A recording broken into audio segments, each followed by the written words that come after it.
Hello and welcome back to Week in Review with the one and only Doovid. I'm your host, Jen. COE, happy to be here on this 1st of May, coming up on end of spring, beginning of summer 2022. Lots of interesting stuff to go over this week. Looking forward to it, especially the song. I'll hand it over to you, Doovid, for the introductions. Thanks for being with us here this evening. Okay, great. Yeah, thanks, Jennifer, for doing this as always. Good to be here again. It's an exciting week. I wrote another essay on cognitive dissonance this week. Yeah, that's Looking probably your forward. best one yet. I realized after rereading our Facebook conversation, it kind of sounded like I was saying, sarcastically, like, "Oh, good job," but no, I meant it. It was really good. Okay, I so let me actually share shared it these with links. people. Let me share these links right away. So here's my latest essay. Hopefully, we'll go over that more. Maybe even Jennifer, if she wants, she'll let her read it and then talk about this. God forbid the White House Correspondents' Dinner uh, that President Trump had canceled was last night, and Trevor Noah roasted the president. And so interesting, comedy. I guess Biden's not such a humorous person, but he stood there and let Trevor Noah make fun of him. And interesting state of comedy. It was kind of, God forbid, like the decline of the U.S. They like were giving awards, and then they probably were supposed to have like a moment of silence for the journalist who had like died in Ukraine, but instead they like got up and gave him a standing ovation. Like it had to be some sort of mistake, God forbid. So here's New York Times. It's behind a paywall, so I'm not going to bother sharing it. Um, so they did a study of um, Tucker Carlson, who has, I guess, the most popular show in the U.S. now. Luke Ford is, like rebroadcast his show each night, and they went over trying to collect a theme of like 1,100 of his shows and an expose talking about things that he talks about. So saying like ruling class, he's mentioned in 800 of his 1,150 shows, uh, white replacement, various things. So it was pretty. I mean, they're trying to get us to a takedown. They're not a big fan of his, but it was interesting the graphics that they did, and going through all of his content and shows, and the type things what he talks about here. Yeah, I'm doing some research on the Royal Society. I'm going to share the videos every week. I seem to share the videos from the Royal Society, and it's probably related to our current situation here in the U.S. So Charles Babbage in 1830 wrote a 250-page paper called "Reflections on the Decline of Science in England and on Some of Its Causes," and he goes into detail about the workings of the Royal Society, the presidency, and the wasting money, and what it means to become a member. So, Charles Babbage, who he might even be a precursor to Boole, who created the mechanical machine adder with like Ada Lovelace, um, but was a prominent member of the Royal Society, possibly in a period of its decline, where it had maybe another pickup for a period. So not super interesting, but I thought I'd bring it down anyways. I've read through Well, that. it's interesting in the meta sense to me. The fact that a book like that got written and it was trying to account for something that was well established as underway. So it's just interesting, like, if there would be anything like that contemporary, like that we could compare that with today. Well, I mean, the Royal Society is still around, and I share their videos almost every week. And it's questionable how much scientific advancement comes out of the Royal Society. But I mean, certainly there's institutes and clubs that are prominent today that you have the same issues of like the Nobel Prize or something like that, where what's the purpose of it, and it gets corrupted by membership and fees and finances. So the type issues we were talking about the other week, um, is really a recurring theme. So if anyone is more studious wants to read through that, the Glenn Show, I watch that basically every week. So this week he had a guest talking about jazz, and he mentioned the hero's journey in jazz music and used actual terminology of the hero's journey, which yeah, I don't think I'm the only person to connect the hero's journey to music, or even what I noticed about the structure could also be common among other people. Uh, I did for my essay on cognitive dissonance, I mentioned a lot about the predictive mind theory, which has somewhat incorporated cognitive dissonance, or more explained it, where cognitive dissonance makes sense according to the predictive mind and the function of the mind. And so I watched a bunch of videos on the predictive mind, and I guess Carl Friston's one of the big names. And I would say, Hamerov and the quantum mind, that probably the predictive mind is more mainstream and popular. That the quantum mind is gaining more mainstream, but materialistic theories of mind that don't come on to anything quantum are probably more mainstream. And of those, like the predictive mind, the resonant mind, uh, are some of the big theories. And I'm What not sure about if, the integrated information theory? well, I that's think more a that was framework okay. than a theory of mind. So integrated information theory is just a method of studying the mind where they, so to say, work backwards of looking at the minimal biological requirements to produce consciousness. Is like what is it in the structure of the biology that produces consciousness, and like working backwards. And so the main schools of neural correlates of consciousness, but they're not theories of minds, they're methods for studying the mind, as opposed to the predictive mind, which is actually um, a proposed solution to the hard problem of consciousness for how the brain works, and that would explain all cognitive phenomenon such as cognitive dissonance. And cognitive dissonance is one of the theories that is explained very well by the predictive mind. So Yeah, it kind of gives here's all. the on-off prediction was either fulfilled or not, and if it wasn't, well, there's your cause of cognitive dissonance. Yeah, because obviously the brain's not going to always make correct predictions. It has to make predictions to the best of its ability to make its function. And because the brain is constantly making predictions, dissonance is a regular phenomenon, that there'll be conflicting, so to say, predictions or incorrect predictions. And so to say, dissonance is expected with the predictive mind, as opposed to classical models of mind where dissonance may not be expected. So that's why I say dissonance, the phenomenon of cognitive dissonance fits very well with the predictive mind, and it uses a lot of Bayesian mathematical analysis, basically saying the brain is a Bayesian computing machine. So here's 3 hours, no video, of Carl Friston talking about the Bayesian mathematics in the brain. Here are another few lectures.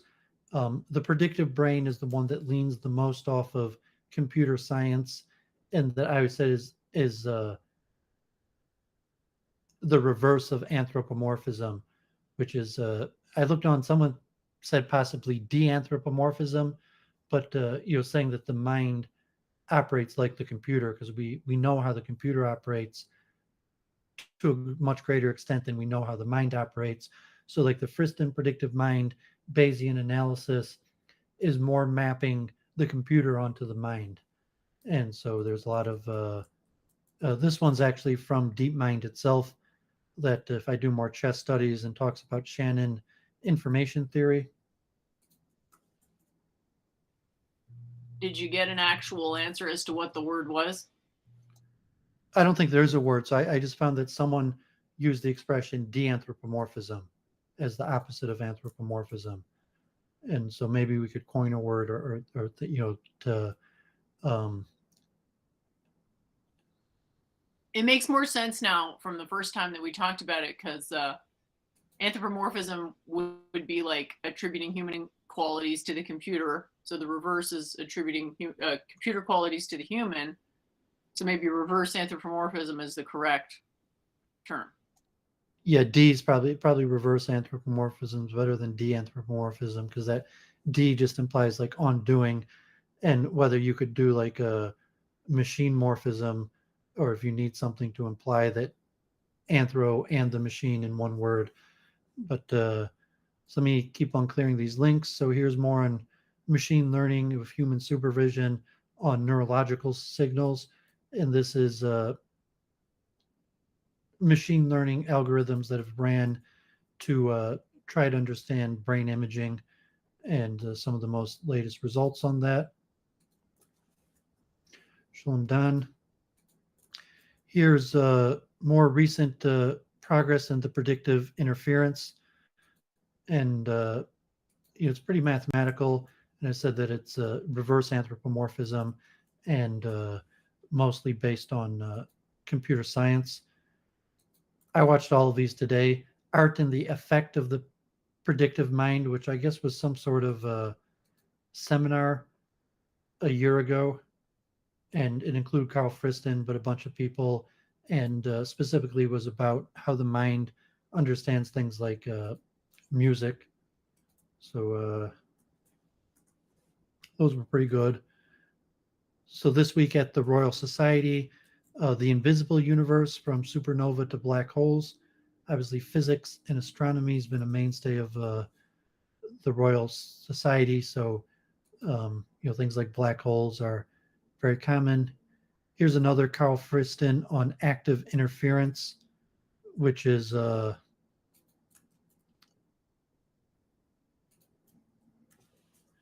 me just Google the definition of active interference, a way of understanding sentient behavior, a theory that characterizes perception, planning, and action in terms of probabilistic inference, mostly Bayesian analysis. And, so that's probably, I would even say, the most dominant theory of mind, even more so than the Penrose-Hammerl. What would you say you were looking up just now? Inference? Active inference. Okay. As opposed to just inference. Yeah. Inference might be one of those vague ones that just has to do with forming deductions of suppositions. Here was a debate from a few years ago. Does hierarchical predictive coding explain perception? And the predictive mind's been around tens of years. I actually put in my paper when we read it that Helmholtz and in the 1860s already talked about the possibilities of the predictive mind. But it's gained a lot of popularity in the last 10 years, and it's probably the most popular model of mind today that there is. And as I said, it's the reverse of anthropomorphism, because we know so much about the computer. So just thinking that if we could figure out how the computer or artificial intelligence could produce consciousness, that it's likely to lead to the solution. So I mentioned this in my paper, and modularity of mind, and this is Fodor in 1983, Jerry Fodor, who passed away a few years ago. And the concept is in line with chunking. Is that he drew on Chomsky and his language acquisition based on the universal grammar, where the concept is that evolution had developed different modules of the mind in different periods, like because like the problem of evolution, how did all these things evolve for one singular purpose? So most understandings of evolution is these various faculties evolved independently and then combined forces for a larger organism. And so various mental faculties would have their own module, and then they call HOT, higher order thinking, and then at some point evolved a higher order processing center to regulate all the various modules. So most of the modules in the human mind would probably be found in other mammals, other species, or and possibly even higher order thinking would be found in mammalian or other species also. But certain section of the brain controls the higher order thought, and then the various modules each do specific components, and it's somewhat developed off of cognitive dissonance and as an explanation to the phenomenon of cognitive dissonance. Like, okay, so why do we have cognitive dissonance? Because we have separate independent modules of the mind that work with separate things, and then we'd have a single center of higher order thought that would regulate the various modules of the mind. Did you find this module of the mind insightful?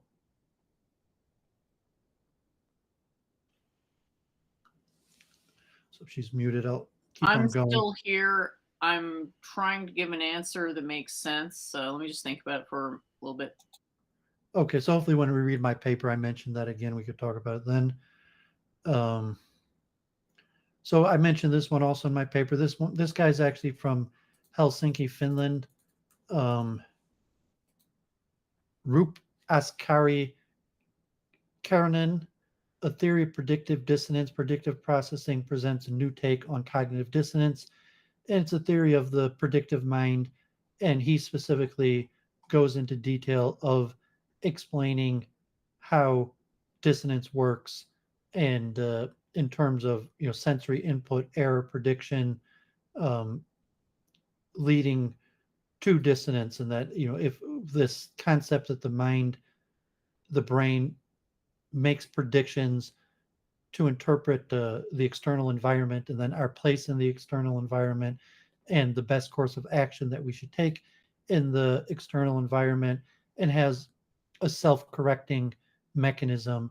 And so dissonance would be a natural outcome of the predictive mind. And so like Well, it Friston, sounds like it's intrinsic to the process of correction.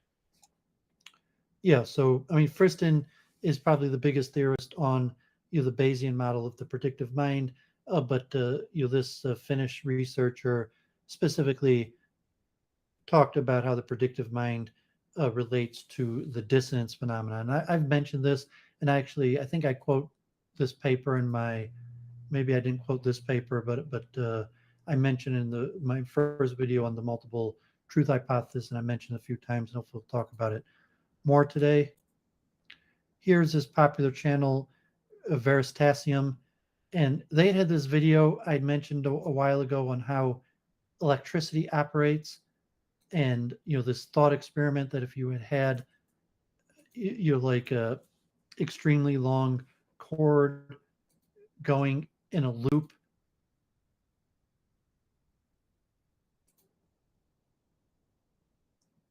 around, that the light would light up much quicker across because electricity propagates through the field. And then he got a bunch of pushback from electrical engineers, and so he goes into quite a bit of detail on what exactly is happening. Like, how do we understand electricity? Are there really electrons flowing, or what is the field? What is the cause of the power that's generated? And what does it mean that the power is generated from this esoteric concept, so to say, of the field? Here's another one. I've been showing this one. The B1M did one on the Ambassador Bridge right outside of Michigan. And there's, politics. One of the wealthier men in Michigan he owns the current bridge, the Ambassador Bridge, and he had been against the building of the new bridge, the Gordie Howe Bridge, named after a famous hockey player, possibly because it would affect his bottom line profit because he charges money. But the current Gordie Howe Bridge is being built. It's in progress of being built. And so they mentioned this famous engineering project. God forbid the new recent Pew survey, Dog Pluto Shalom. 7 in 10 Americans look at Russia as our enemy. which has increased from 40%. So, I mean, God forbid, um, there was quite a few people that had a negative view towards Russia in the U.S. Historically.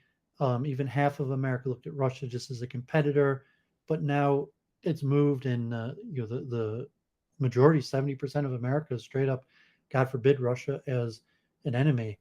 So pretty scary situation. The war, things are progressing towards increased violence, God forbid.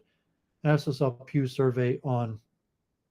Yeah, like there was the Cold War. I'm a little young to really remember it much, but that persisted for quite a time, didn't it?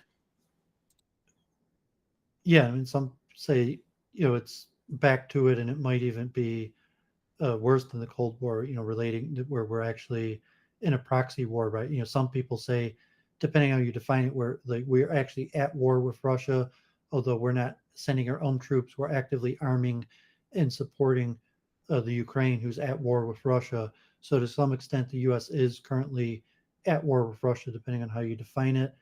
The Pew surveys noted, I've mentioned in the past, that the older generation views the biggest threat to humanity as bad actors among other people. And like a decade ago, when or years ago, when the poll was out, it was more about terrorism, Middle East, ISIS, China, but now Russia would be dominant. But the older people think, okay, we're in danger, and the main danger facing us is bad actors among other humans, as opposed to younger people who view more man's damage to the planet as a bigger worry than nuclear war or these various factors. And there was also a recent Pew survey about how African Americans viewed science, and I guess African Americans have somewhat of a skeptical view towards science or scientific professions. Um, so I was watching, the video on anatomy, and I got to admit, I had to look this word up, and peristalsis, and and so I was watching those neuroanatomy videos, and he kept on mentioning peristalsis, and I had to look that up. You know what peristalsis is? Yeah, it's that which moves the bolus of food after swallowing. I was happy to see you'd made that link with the more general wave-like behavior of the subsystems in the body there. Yeah, so I guess I've had a really good high school teacher for physiology, if that's the term, or whatever the class was called, but he taught us all of that stuff. So yeah, anyway, I think I'd heard the word.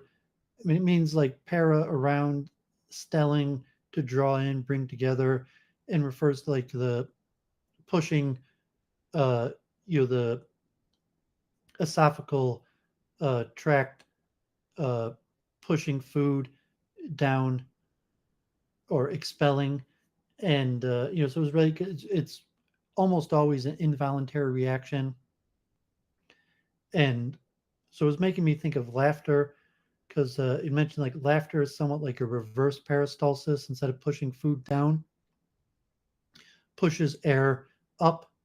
um, was making me think that possibly like my view of laughter is pejorative, that laughter could be some sort of gag reflex from like an evolutionary perspective, although it's cognitively triggered, that the person's not actively trying to gag something up, but laughter is somewhat like a reverse peristalsis, that instead of trying to push food down, and if you laugh really hard, you could actually spit your food up. But it was making me think of that. That would be in line with laughter is largely negative. That it's really some sort of gag reaction, like sneezing, or that has a specific